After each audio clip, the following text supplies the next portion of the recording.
The War of the Worlds by H.G. Wells. Read by Steve Parker. Book 1. The Coming of the Martians. Chapter 1. The Eve of the War.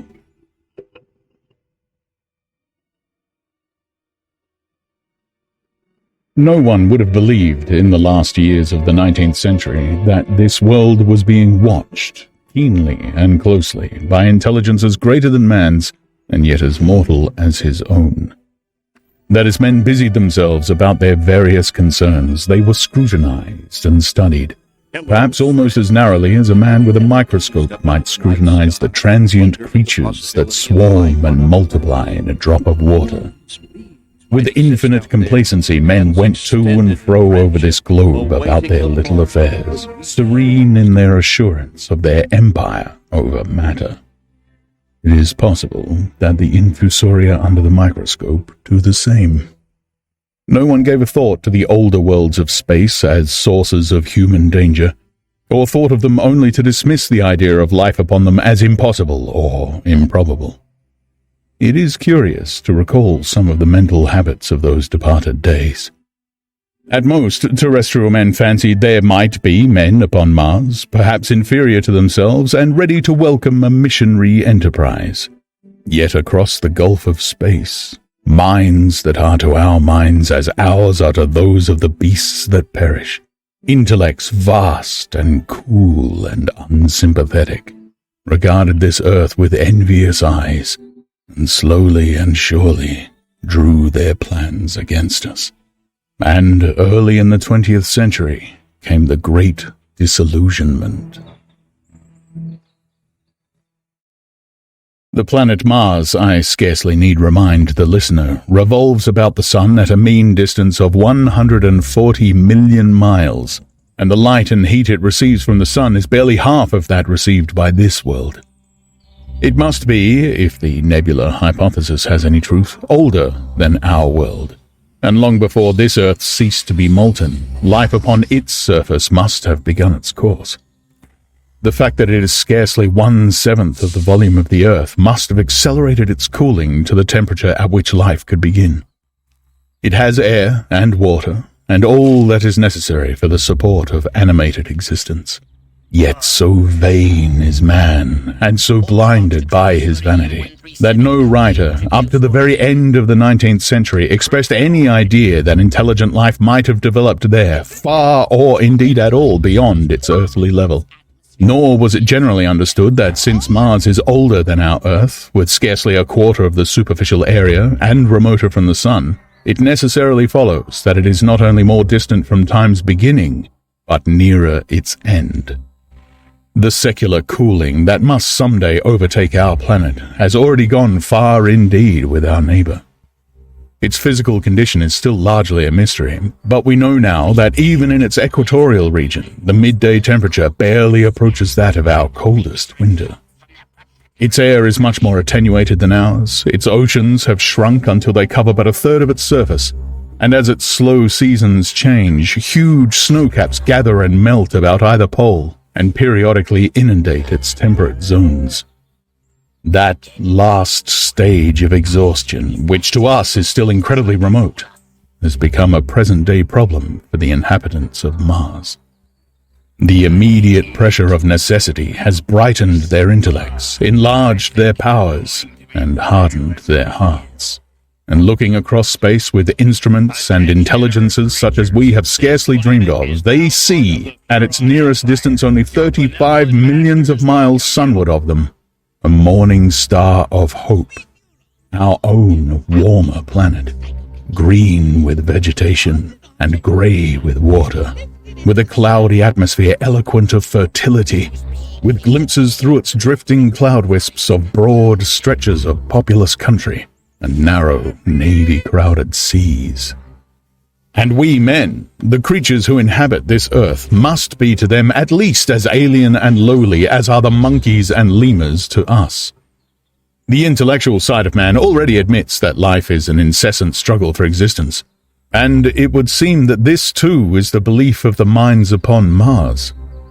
Their world is far gone in its cooling, and this world is still crowded with life, but crowded only with what they regard as inferior animals. To carry warfare sunward is, indeed, their only escape from destruction, that generation after generation creeps upon them.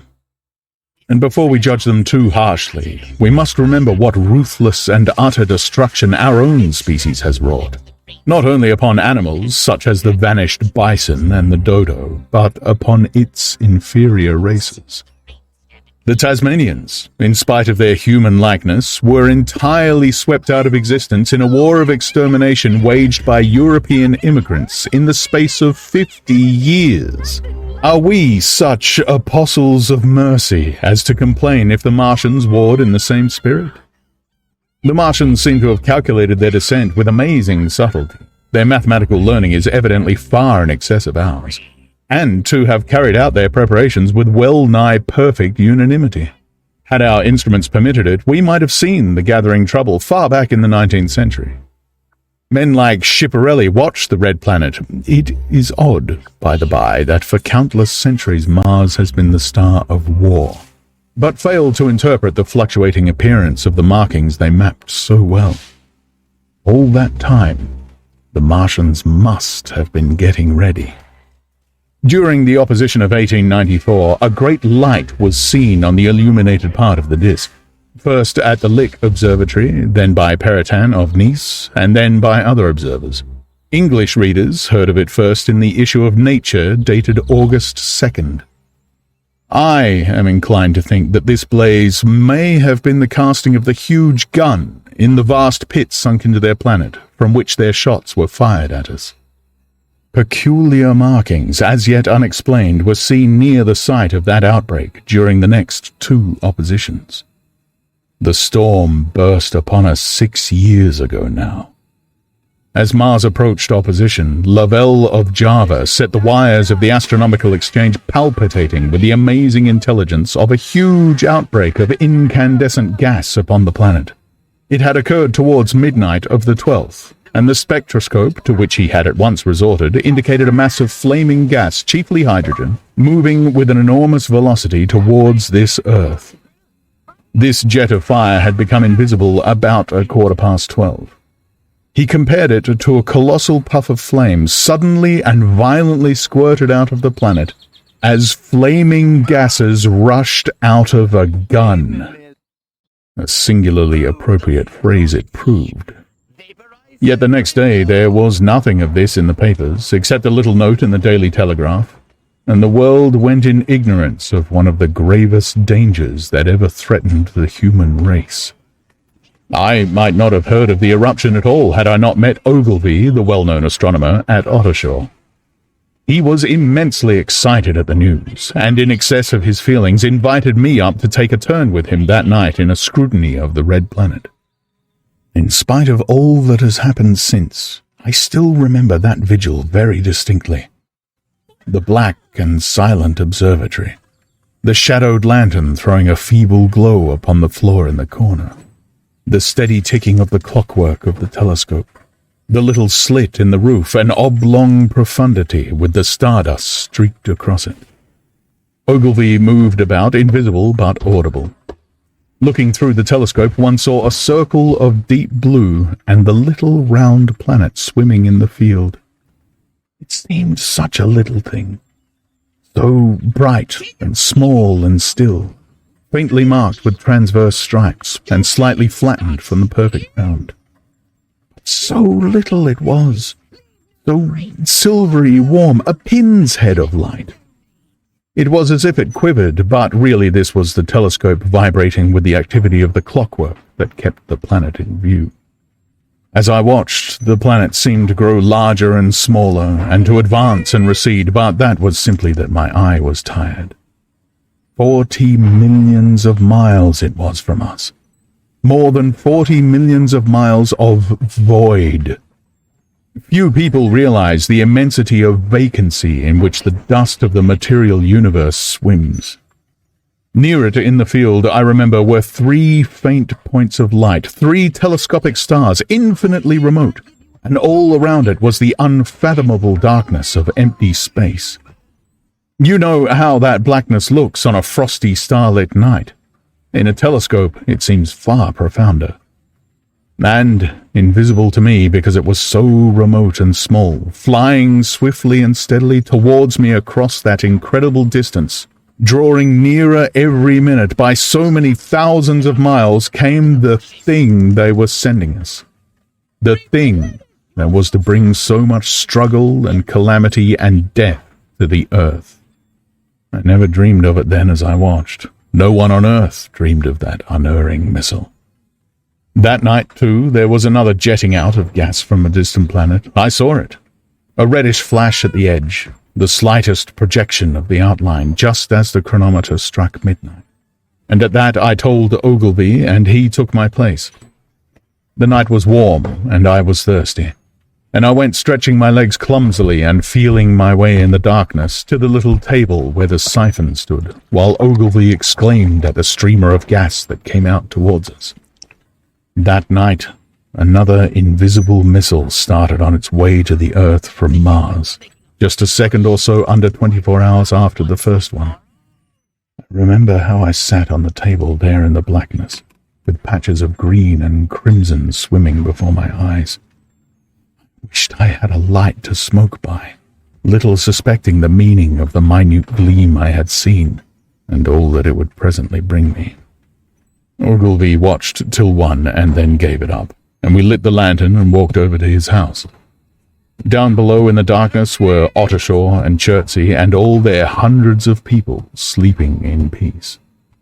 He was full of speculation that night about the condition of Mars, and scoffed at the vulgar idea of its having inhabitants who were signaling us.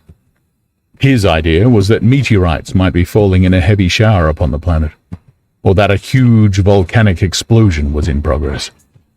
He pointed out to me how unlikely it was that organic evolution had taken the same direction in the 2 adjacent planets. "The chances against anything man-like on Mars are 1,000,000 to 1, he said. Hundreds of observers saw the flame that night, and the night after about midnight, and again the night after, and so for 10 nights, a flame each night. Why the shots ceased after the 10th, no one on Earth has attempted to explain. It may be the gases of the firing caused the Martians inconvenience. Dense clouds of smoke or dust, visible through a powerful telescope on Earth as little grey fluctuating patches, spread throughout the clearness of the planet's atmosphere and obscured its more familiar features. Even the daily papers woke up to the disturbances at last, and popular notes appeared here, there, and everywhere concerning the volcanoes upon Mars. The serio-comic periodical Punch, I remember, made a happy use of it in the political cartoon. And all unsuspected, those missiles the Martians had fired at us drew earthward, rushing now at a pace of many miles a second through the empty gulf of space, hour by hour and day by day, nearer and nearer. It seems to me now almost incredibly wonderful that, with that swift fate hanging over us, men could go about their petty concerns as they did. I remember how jubilant Markham was at securing a new photograph of the planet for the illustrated paper he edited in those days. People in these later times scarcely realize the abundance and enterprise of our 19th century papers. For my own part, I was much occupied in learning to ride the bicycle, and busy upon a series of papers discussing the probable developments of moral ideas as civilization progressed. One night, the first missile then could scarcely have been 10 million miles away, I went for a walk with my wife. It was starlit, and I explained the signs of the zodiac to her and pointed out Mars, a bright dot of light creeping zenithward, towards which so many telescopes were pointed. It was a warm night. Coming home, a party of excursionists from Chertsey or Isleworth passed us, singing and playing music. There were lights in the upper windows of the houses as the people went to bed. From the railway station in the distance came the sound of shunting trains, ringing and rumbling, softened almost into melody by the distance. My wife pointed out to me the brightness of the red, green, and yellow signal lights hanging in a framework against the sky. It seemed so safe and tranquil.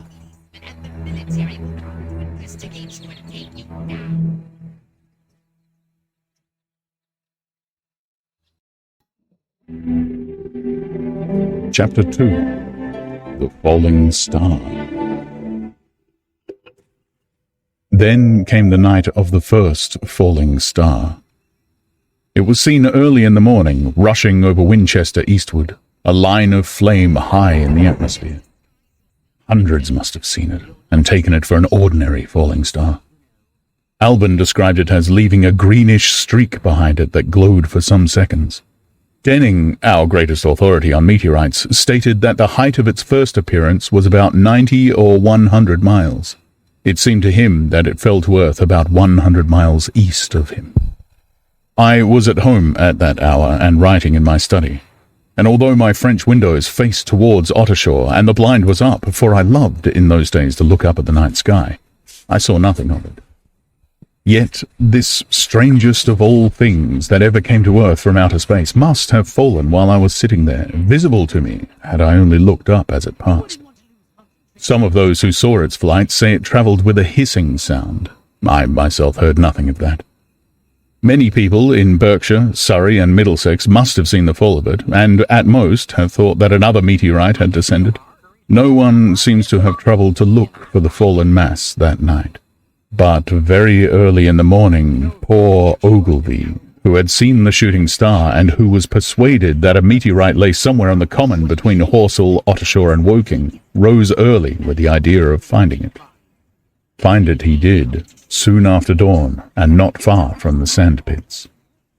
An enormous hole had been made by the impact of the projectile, and the sand and gravel had been flung violently in every direction over the heath, forming heaps visible 1.5 miles away.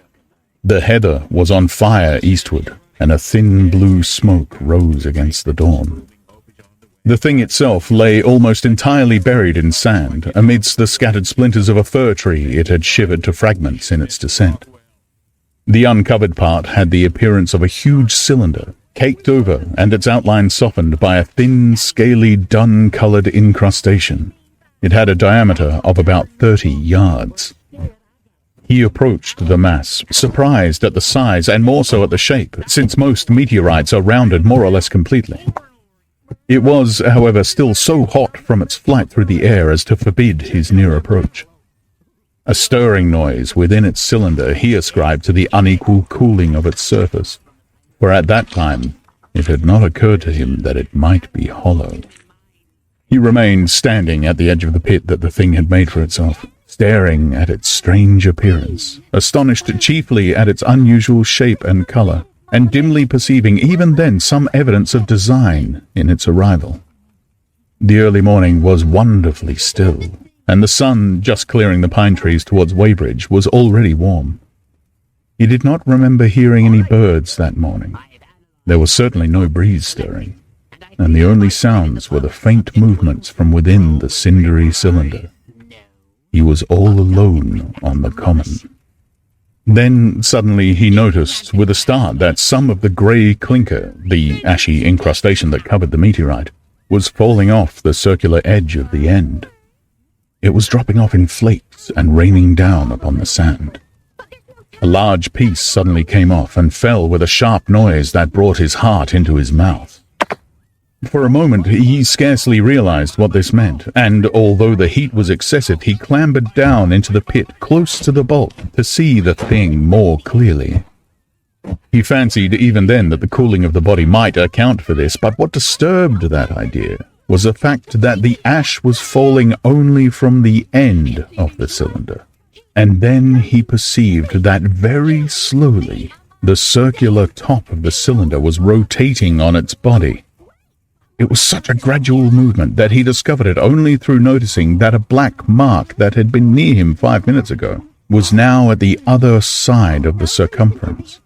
Even then he scarcely understood what this indicated, until he heard a muffled grating sound and saw the black mark jerk forward an inch or so. Then the thing came upon him in a flash. The cylinder was artificial, hollow, with an end that screwed out. Something within the cylinder was unscrewing the top. "Good heavens," said Ogilvy. "there's a man in it, half roasted to death, trying to escape." At once, with a quick mental leap, he linked the thing with the flash upon Mars. The thought of the confined creature was so dreadful to him that he forgot the heat and went forward to the cylinder to help turn. But luckily, the dull radiation arrested him before he could burn his hands on the still glowing metal.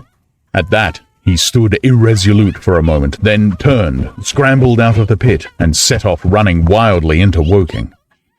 The time then must have been somewhere about 6 o'clock.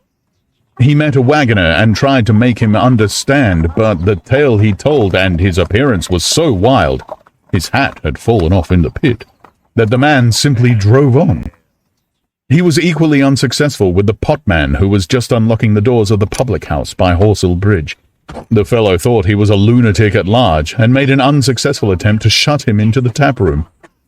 That sobered him a little, and when he saw Henderson, the London journalist, in his garden, he called over the palings and made himself understood. "Henderson," he called, "you saw that shooting star last night?" "Well," said Henderson, "it's out on Horsell Common now." "Good Lord," said Henderson. "Fallen meteorite, that's good." "But it's something more than a meteorite. It's a cylinder, an artificial cylinder, man, and there's something inside." Henderson stood up with a spade in his hand. "What's that?" he said.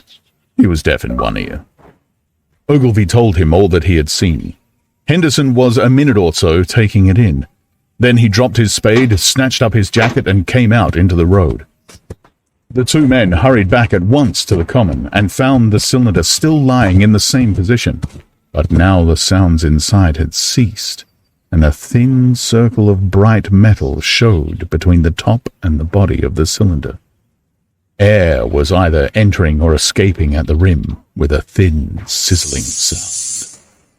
They listened, rapped on the scaly burnt metal with a stick, and, meeting with no response, they both concluded the man or men inside must be insensible or dead. Of course, the two were quite unable to do anything. They shouted consolation and promises and went off back to the town again to get help.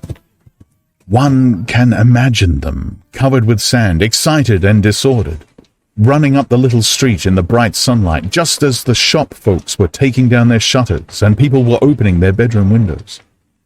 Henderson went into the railway station at once in order to telegraph the news to London. The newspaper articles had prepared men's minds for the reception of the idea. By 8 o'clock, a number of boys and unemployed men had already started for the common to see the dead men from Mars. That was the form the story took. I heard of it first from my newspaper boy about 9:15 when I went out to get my daily chronicle. I was, naturally, startled, and lost no time in going out and across the Ottershore Bridge to the sandpits.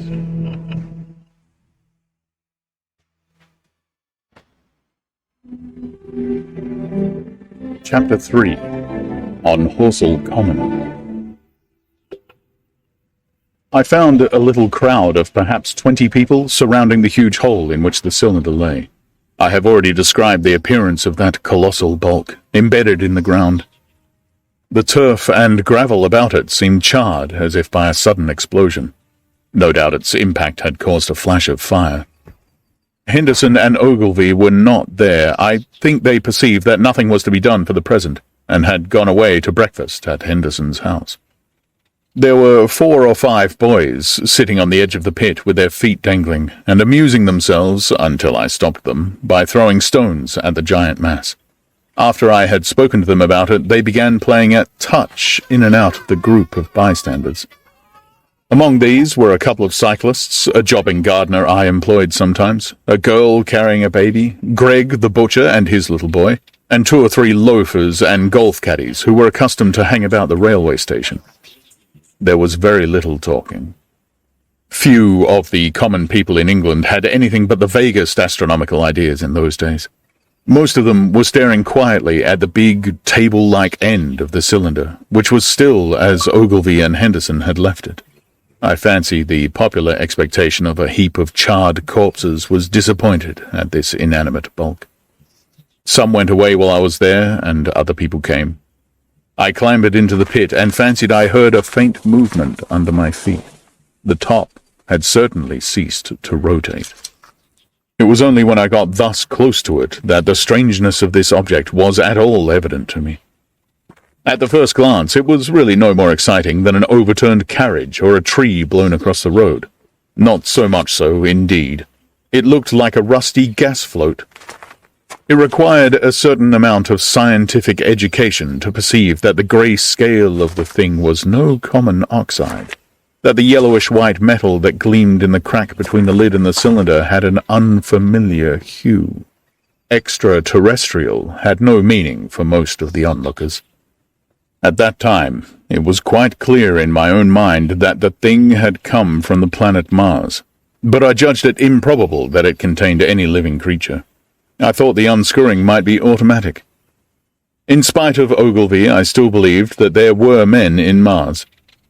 My mind ran fancifully on the possibilities of its containing manuscripts, on the difficulties in translation that might arise, whether we should find coins and models in it, and so forth.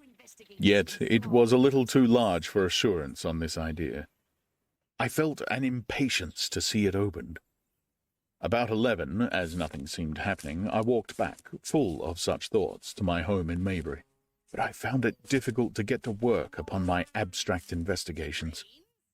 In the afternoon, the appearance of the common had altered very much. The early editions of the evening papers had startled London with enormous headlines. "A message received from Mars. Remarkable story from Woking," and so forth. In addition, Ogilvy's wire to the Astronomical Exchange had roused every observatory in the 3 kingdoms.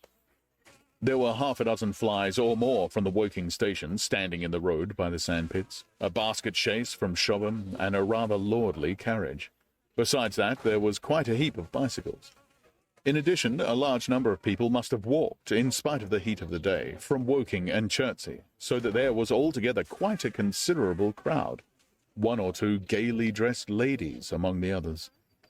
It was glaringly hot, not a cloud in the sky nor a breath of wind, and the only shadow was that of the few scattered pine trees. The burning heather had been extinguished, but the level ground towards Ottershore was blackened as far as one could see, and still giving off vertical streamers of smoke. An enterprising sweet-stuff dealer in the Chobham Road had sent up his son with a barrow-load of green apples and ginger beer. Going to the edge of the pit, I found it occupied by a group of about half a dozen men.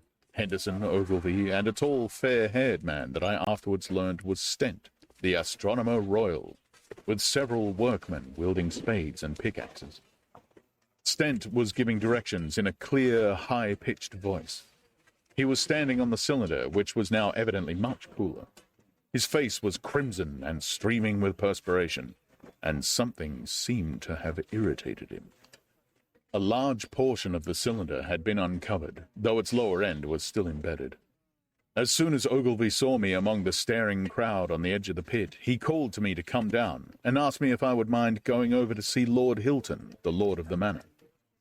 The growing crowd, he said, was becoming a serious impediment to their excavations, especially the boys. They wanted a light railing put up and help to keep the people back. He told me that a faint stirring was occasionally still audible within the case, but that the workmen had failed to unscrew the top, as it afforded no grip to them. The case appeared to be enormously thick, and it was possible that the faint sounds we heard represented a noisy tumult in the interior. I was very glad to do as he asked, and so became one of the privileged spectators within the contemplated enclosure. I failed to find Lord Hilton at his house, but I was told he was expected from London by the 6 o'clock train from Waterloo. And as it was then about 5:15, I went home, had some tea, and walked up to the station to waylay him.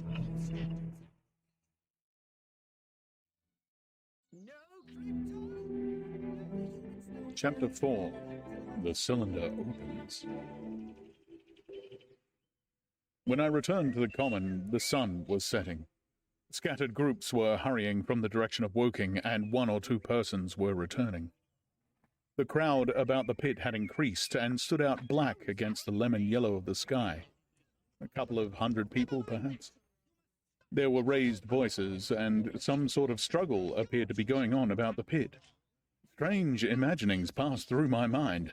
As I drew nearer, I heard Stent's voice. Keep back! Keep back! A boy came running towards me. It's a moving, he said to me as he passed. a screwing and a screwing out. I don't like it. I'm a-going home, I am. I went on to the crowd. There were really, I should think, 200 or 300 people elbowing and jostling one another, the 1 or 2 ladies there being by no means the least active. He's fallen in the pit, cried someone. Keep back, said several. The crowd swayed a little, and I elbowed my way through. Everyone seemed greatly excited. I heard a peculiar humming sound from the pit. I say, said Ogilvy. Help keep these idiots back. We don't know what's in the confounded thing, you know. I saw a young man, a shop assistant in Woking, I believe he was, standing on the cylinder and trying to scramble out of the hole again. The crowd had pushed him in. The end of the cylinder was being screwed out from within. Nearly 2 feet of shining screw projected. Somebody blundered against me, and I narrowly missed being pitched onto the top of the screw. I turned, and as I did so, the screw must have come out, for the lid of the cylinder fell upon the gravel with a ringing concussion. I stuck my elbow into the person behind me, and turned my head towards the thing again. For a moment, that circular cavity seemed perfectly black. I had the sunset in my eyes. I think everyone expected to see a man emerge, possibly something a little unlike us terrestrial men, but in all essentials, a man. I know I did. But looking, I presently saw something stirring within the shadow. Greyish, billowy movements, one above another, and then 2 luminous discs like eyes. Then something resembling a little grey snake about the thickness of a walking stick, coiled up out of the writhing middle and wriggled in the air towards me. And then another. A sudden chill came over me. There was a loud shriek from a woman behind. I half turned, keeping my eyes fixed upon the cylinder still, from which other tentacles were now projecting, and began pushing my way back from the edge of the pit. I saw astonishment giving place to horror on the faces of the people about me. I heard inarticulate exclamations on all sides. There was a general movement backwards. I saw the shopmen struggling still on the edge of the pit. I found myself alone, and saw the people on the other side of the pit running off, Stent among them.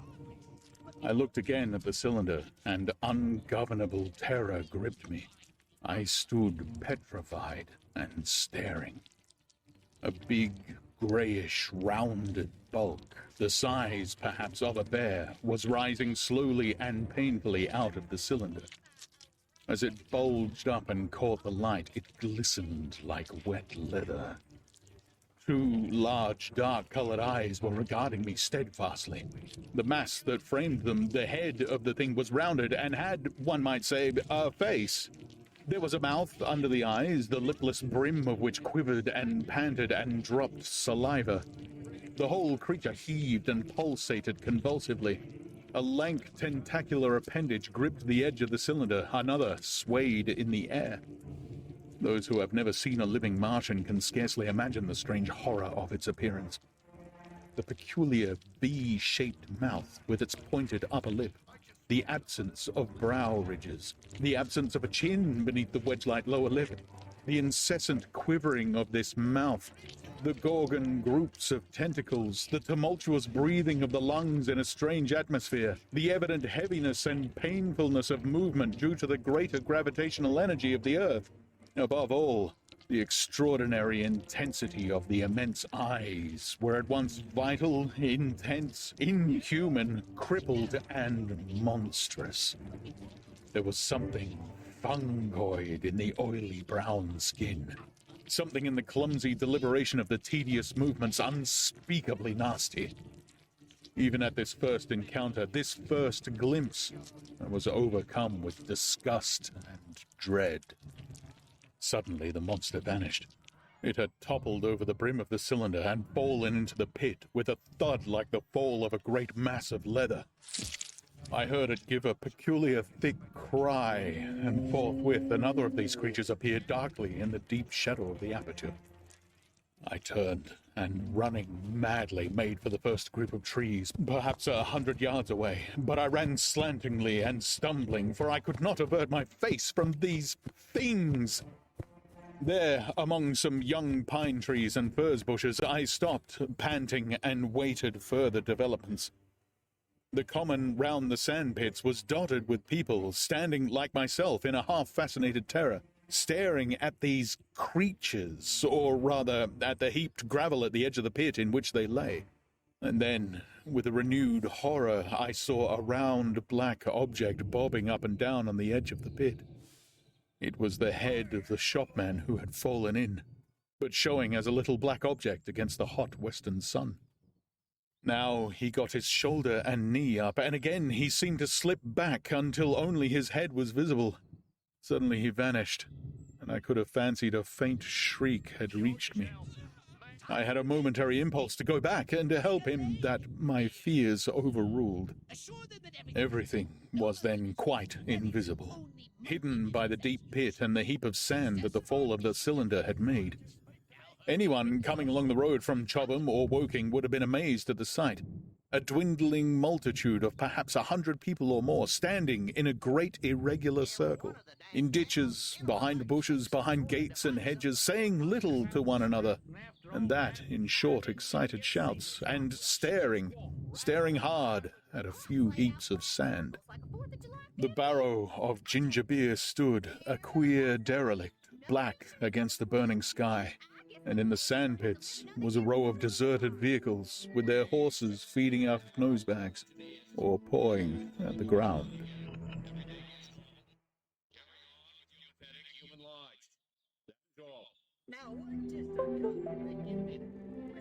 Chapter 5. The Heat Ray.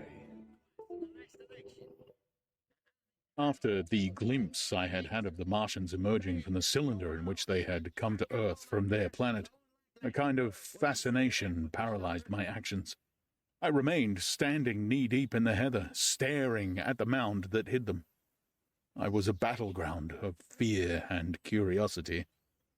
I did not dare to go back towards the pit, but I felt a passionate longing to peer into it. I began walking, therefore, in a big curve, seeking some point of vantage, and continually looking at the sand heaps that hid these newcomers to our Earth. Once a leash of thin black whips, like the arms of an octopus, flashed across the sunset and was immediately withdrawn.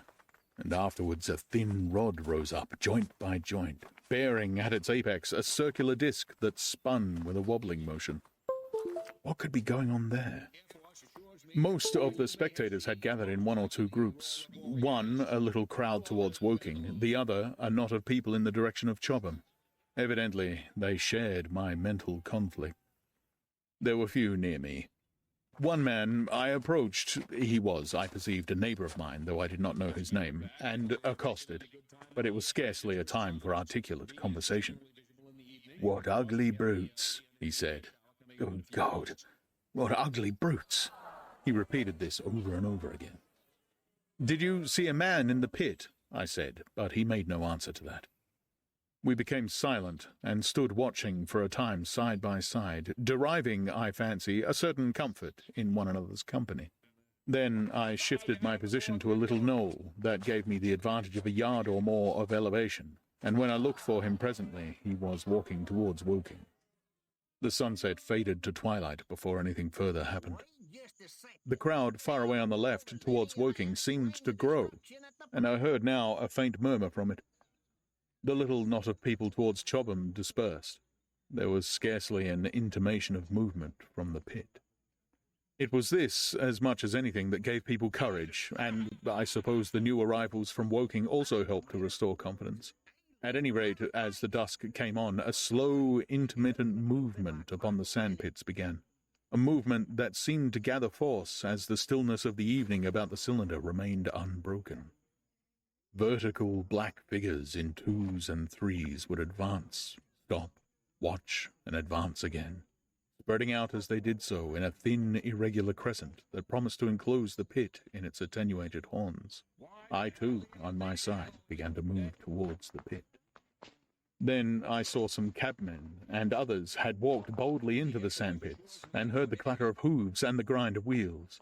I saw a lad trundling off the barrow of apples, and then, within 30 yards of the pit, advancing from the direction of Horsell, I noted a little black knot of men, the foremost of whom was waving a white flag.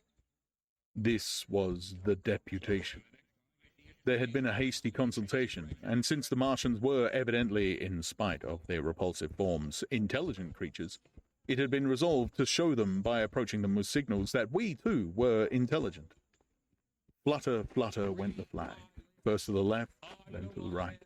It was too far for me to recognize anyone there, but afterwards I learnt that Ogilvy, Stent, and Henderson were with others in this attempt at communication. This little group had in its advance dragged inward, so to speak, the circumference of the now almost complete circle of people, and a number of dim black figures followed it at discreet distances. Suddenly there was a flash of light, and a quantity of luminous greenish smoke came out of the pit in 3 distinct puffs, which drove up, one after the other, straight into the still air. This smoke, or flame, perhaps would be the better word for it, was so bright that the deep blue sky overhead and the hazy stretches of brown common towards Chertsey, set with black pine trees, seemed to darken abruptly as these puffs arose, and to remain the darker after their dispersal. At the same time, a faint hissing sound became audible. Beyond the pit stood the little wedge of people with the white flag at its apex, arrested by these phenomena, a little knot of small vertical black shapes upon the black ground. As the green smoke arose, their faces flashed out pallid green and faded again as it vanished. Then, slowly, the hissing passed into a humming, into a long, loud, droning noise. Slowly, a humped shape rose out of the pit, and the ghost of a beam of light seemed to flicker out from it. Forthwith, flashes of actual flame, a bright glare leaping from one to another, sprang from the scattered group of men. It was as if some invisible jet impinged upon them and flashed into white flame. It was as if each man was suddenly and momentarily turned to fire. Then, by the light of their own destruction, I saw them staggering and falling, and their supporters turning to run. I stood staring, not as yet realizing that this was death, leaping from man to man in that little distant crowd. All I felt was that it was something very strange. An almost noiseless and blinding flash of light, and a man fell headlong and lay still. And as the unseen shaft of heat passed over them, pine trees burst into fire, and every dry furze bush became with one dull thud a mass of flames. And far away towards Knapp Hill I saw the flashes of trees and hedges and wooden buildings suddenly set alight. It was sweeping round swiftly and steadily, this flaming death, this invisible, inevitable sword of heat. I perceived it coming towards me by the flashing bushes it touched, and was too astounded and stupefied to stir. I heard the crackle of fire in the sand pits, and the sudden squeal of a horse that was as suddenly still. Then it was as if an invisible yet intensely heated finger were drawn through the heather between me and the Martians, and all along a curving line beyond the sandpits the dark ground smoked and crackled. Something fell with a crash far away to the left, where the road from Woking Station opens out on the common. Forthwith the hissing and humming ceased, and the black dome-like object sank slowly out of sight into the pit. All this had happened with such swiftness that I had stood motionless, dumbfounded and dazzled by the flashes of light. Had that death swept through a full circle, it must inevitably have slain me in my surprise. But it passed and spared me, and left the night about me suddenly dark and unfamiliar. The undulating common seemed now dark almost to blackness, except where its roadways lay grey and pale under the deep blue sky of the early night. It was dark and suddenly void of men. Overhead the stars were mustering, and in the west the sky was still a pale, bright, almost greenish blue. The tops of the pine trees and the roofs of Horsell came out sharp and black against the western afterglow. The Martians and their appliances were altogether invisible, save for that thin mast upon which their restless mirror wobbled. Patches of bush and isolated trees here and there smoked and glowed still, and the houses towards Woking Station were sending up spires of flame into the stillness of the evening air. Nothing was changed, save for that and a terrible astonishment. The little group of black specks with the flag of white had been swept out of existence, and the stillness of the evening, so it seemed to me, had scarcely been broken. It came to me that I was upon this dark common, helpless, unprotected, and alone. Suddenly, like a thing falling upon me from without, came fear. With an effort, I turned and began a stumbling run through the heather. The fear I felt was no rational fear, but a panic, terror, not only of the Martians, but of the dusk and stillness all about me. Such an extraordinary effort in unmanning me it had that I ran weeping silently as a child might do. Once I had turned, I did not dare to look back. I remember I felt an extraordinary persuasion that I was being played with, that presently, when I was upon the very verge of safety, this mysterious death, as swift as the passage of light, would leap after me from the pit about the cylinder and strike me down.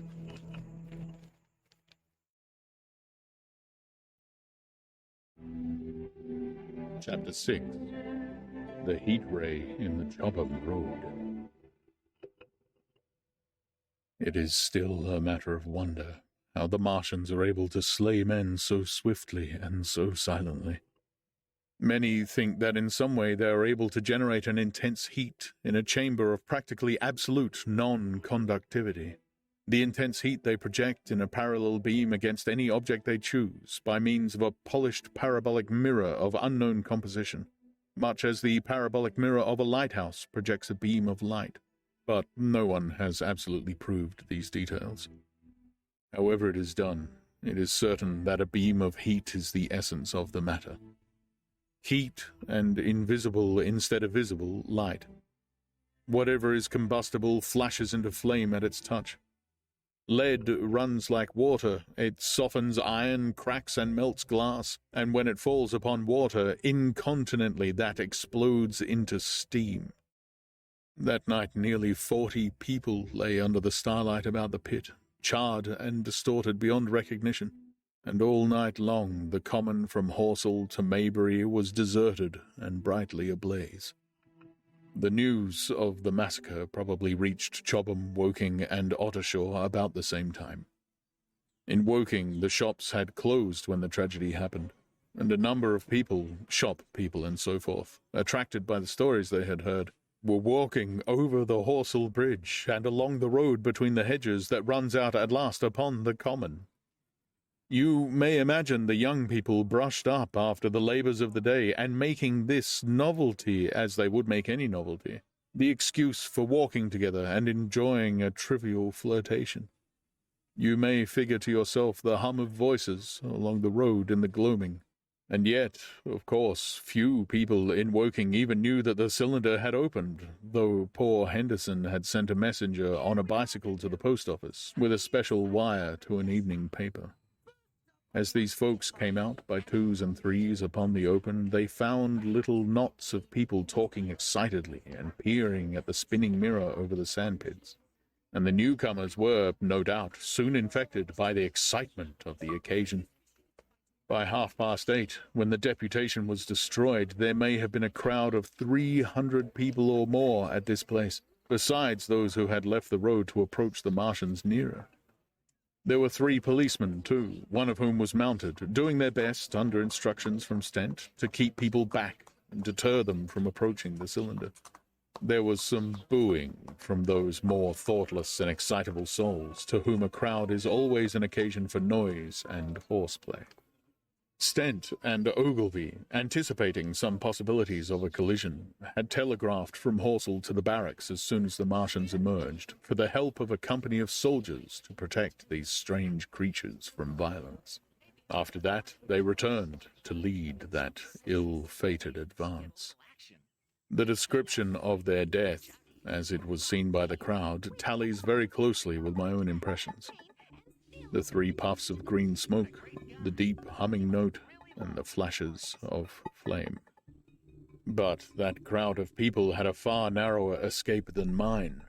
Only the fact that a hummock of heathery sand intercepted the lower part of the heat ray saved them. Had the elevation of the parabolic mirror been a few yards higher, none could have lived to tell the tale. They saw the flashes, and the men falling, and an invisible hand, as it were, lit the bushes as it hurried towards them through the twilight. Then, with a whistling note that rose above the droning of the pit, the beams swung close over their heads, lighting the tops of the beech trees that lined the road, and splitting the bricks, smashing the windows, firing the window frames, and bringing down in crumbling ruin a portion of the gable of the house nearest the corner. In the sudden thud, hiss, and glare of the igniting trees, the panic-stricken crowd seems to have swayed hesitatingly for some moments.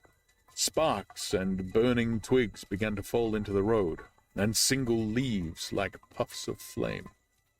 Hats and dresses caught fire. Then came a crying from the common. There were shrieks and shouts, and suddenly a mounted policeman came galloping through the confusion with his hands clasped over his head, screaming. "They're coming!" a woman shrieked, and incontinently everyone was turning and pushing at those behind in order to clear their way to Woking again. They must have bolted as blindly as a flock of sheep. Where the road grows narrow and black between the high banks, the crowd jammed and a desperate struggle occurred. All that crowd did not escape. 3 persons at least, 2 women and a little boy, were crushed and trampled there and left to die amidst the terror and the darkness.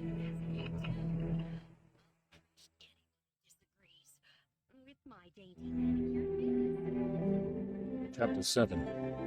How I Reached Home. For my own part, I remember nothing of my flight, except the stress of blundering against trees and stumbling through the heather. All about me gathered the invisible terrors of the Martians. That pitiless sword of heat seemed whirling to and fro. flourishing overhead before it descended and smote me out of life. I came into the road between the crossroads and Horsell, and ran along this to the crossroads. At last I could go no further. I was exhausted with the violence of my emotion and of my flight, and I staggered and fell by the wayside. That was near the bridge that crosses the canal by the gasworks. I fell and lay still. I must have remained there for some time. I sat up, strangely perplexed. For a moment, perhaps, I could not clearly understand how I came there. My terror had fallen from me like a garment. My hat had gone, and my collar had burst away from its fastener. A few minutes before, there had only been 3 real things before me: the immensity of the night and space and nature, my own feebleness and anguish, and the near approach of death. Now it was as if something turned over, and the point of view altered abruptly. There was no sensible transition from one state of mind to the other. I was immediately the self of every day again, a decent, ordinary citizen. The silent common, the impulse of my flight, and the starting flames were as if they had been in a dream. I asked myself, had these latter things indeed happened? I could not credit it. I rose and walked unsteadily up the steep incline of the bridge. My mind was blank wonder. My muscles and nerves seemed drained of their strength. I dare say I staggered drunkenly. A head rose over the arch, and the figure of a workman carrying a basket appeared. Beside him ran a little boy. He passed me, wishing me good night. I was minded to speak to him, but did not. I answered his greetings with a meaningless mumble, and went on over the bridge. Over the Maybury Arch, a train, a billowing tumult of white, violet smoke, and a long caterpillar of lighted windows went flying south. Clatter, clatter, clap, rap, and it had gone. A dim group of people talked in the gate of one of the houses in the pretty little row of gables that was called Oriental Terrace. It was all so real and so familiar. And that behind me, it was frantic, fantastic. Such things, I told myself, could not be. Perhaps I am a man of exceptional moods. I do not know how far my experience is common. At times I suffer from the strangest sense of detachment from myself and the world about me. I seem to watch it all from the outside, from somewhere inconceivably remote, out of time, out of space, out of the stress and tragedy of it all. This feeling was very strong upon me that night. Here was another side to my dream. But the trouble was the blank incongruity of this serenity and the swift death flying yonder not 2 miles away. There was a noise of business from the gasworks, and the electric lamps were all alight. I stopped at the group of people. "What news from the common?" said I. There were 2 men and a woman at the gate. "Aye," said one of the men, turning. "What news from the common?" I said. "Ain't you just been there?" asked the men. "People seem fair silly about the common," said the woman over the gate. "What's it all about?" "Haven't you heard of the men from Mars?" said I. "The creatures from Mars." "Quite enough," said the woman over the gate. "Thanks." And all 3 of them laughed. I felt foolish and angry. I tried and found I could not tell them what I had seen. They laughed again at my broken sentences. "You'll hear more yet," I said, and went on to my home. I startled my wife at the doorway, so haggard was I. I went into the dining room, sat down, drank some wine, and so soon as I could collect myself sufficiently, I told her the things I had seen. The dinner, which was a cold one, had already been served, and remained neglected on the table while I told my story. "There is one thing," I said to allay the fears I had aroused. "They are the most sluggish things I ever saw crawl. They may keep the pit and kill people who come near them, but they cannot get out of it. But the horror of them!" "Don't, dear," said my wife, knitting her brows and putting her hand on mine. "Poor Ogilvy," I said. "To think he may be laying dead there." My wife, at least, did not find my experience incredible. When I saw how deadly white her face was, I ceased abruptly. "They may come here," she said again and again. I pressed her to take wine and tried to reassure her. "They can scarcely move," I said. I began to comfort her and myself by repeating all that Ogilvy had told me of the impossibility of the Martians establishing themselves on the Earth. In particular, I laid stress on the gravitational difficulty. On the surface of the Earth, the force of gravity is 3 times what it is on the surface of Mars.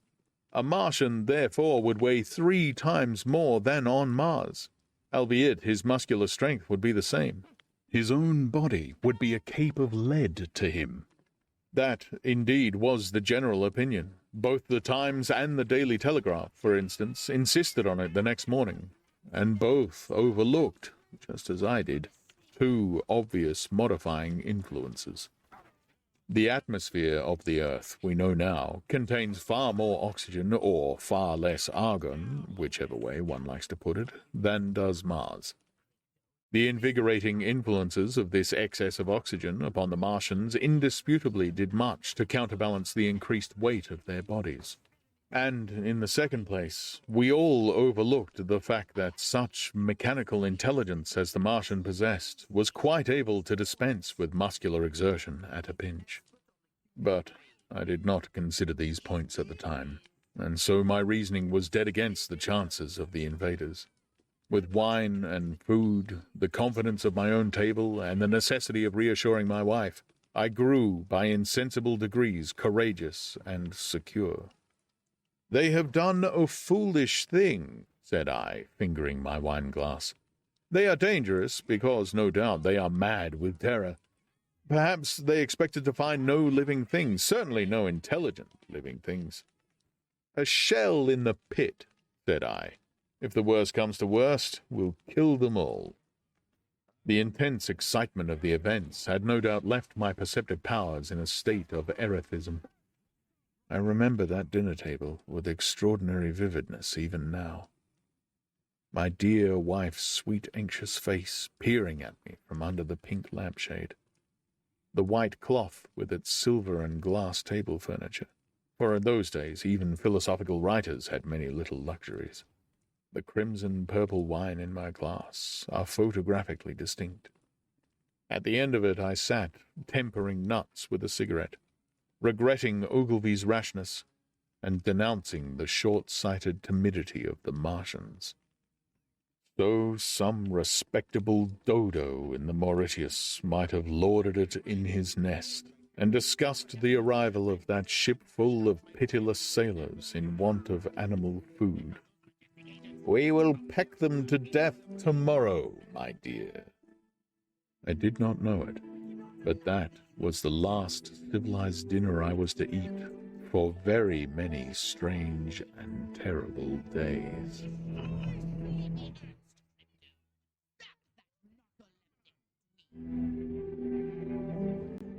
Chapter 8.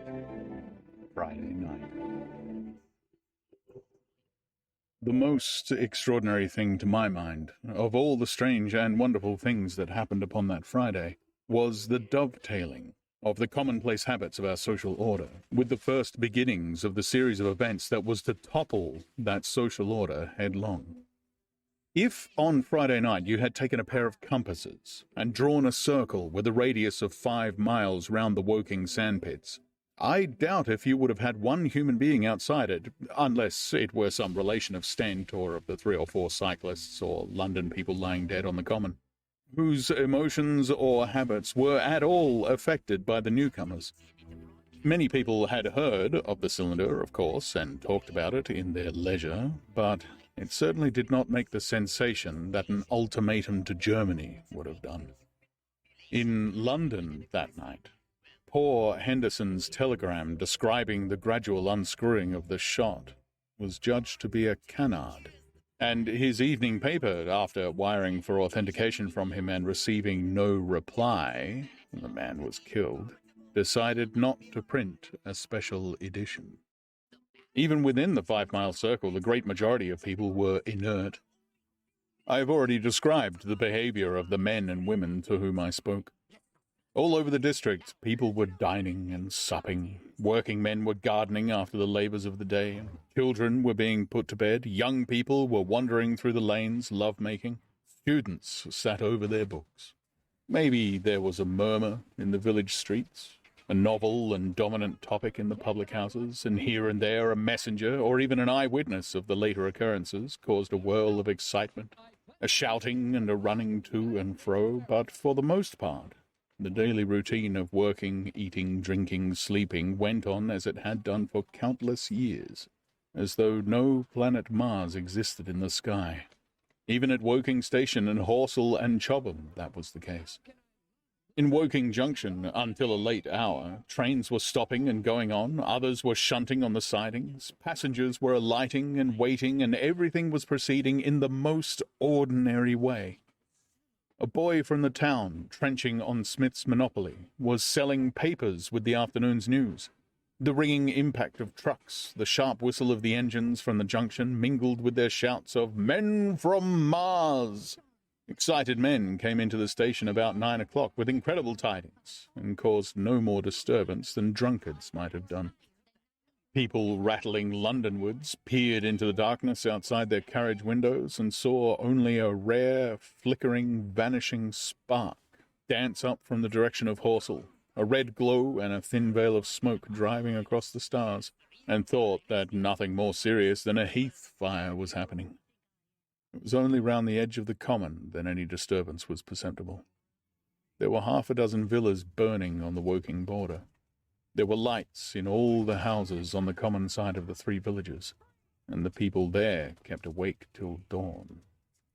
A curious crowd lingered restlessly, people coming and going, but the crowd remaining, both on the Chobham and Horsell bridges. One or two adventurous souls, it was afterwards found, went into the darkness and crawled quite near the Martians, but they never returned. For now and again a light ray, like the beam of a warship's searchlight, swept the common, and the heat ray was ready to follow. Save for such, that big area of common was silent and desolate, and the charred bodies lay about on it all night under the stars, and all the next day. A noise of hammering from the pit was heard by many people. So, you have the state of things on Friday night. In the center, sticking into the skin of our old planet Earth like a poison dart, was this cylinder, but the poison was scarcely working yet. Around it was a patch of silent common, smouldering in places, and with a few dark, dimly seen objects lying in contorted attitudes here and there. Here and there was a burning bush or tree. Beyond was a fringe of excitement, and further than that fringe the inflammation had not crept as yet. In the rest of the world, the stream of life still flowed as it had flowed for immemorial years. The fever of war that would presently clog vein and artery, deaden nerve, and destroy brain had still to develop. All night long the Martians were hammering and stirring, sleepless, indefatigable, at work upon the machines they were making ready, and ever and again a puff of greenish-white smoke whirled up to the starlit sky. About 11, a company of soldiers came through Horsell and deployed along the edge of the common to form a cordon. Later, a second company marched through Chobham to deploy on the north side of the common. Several officers from the Inkerman barracks had been on the common earlier in the day, and one, Major Eden, was reported to be missing. The colonel of the regiment came to the Chobham Bridge and was busy questioning the crowd at midnight. The military authorities were certainly alive to the seriousness of the business. About 11, the next morning's papers were able to say, a squadron of hussars, 2 Maxims, and about 400 men of the Cardigan Regiment started from Aldershot. A few seconds after midnight, the crowd in the Chertsey Road, Woking, saw a star fall from heaven into the pine woods to the northwest. It had a greenish color and caused a silent brightness like summer lightning. This was the second cylinder.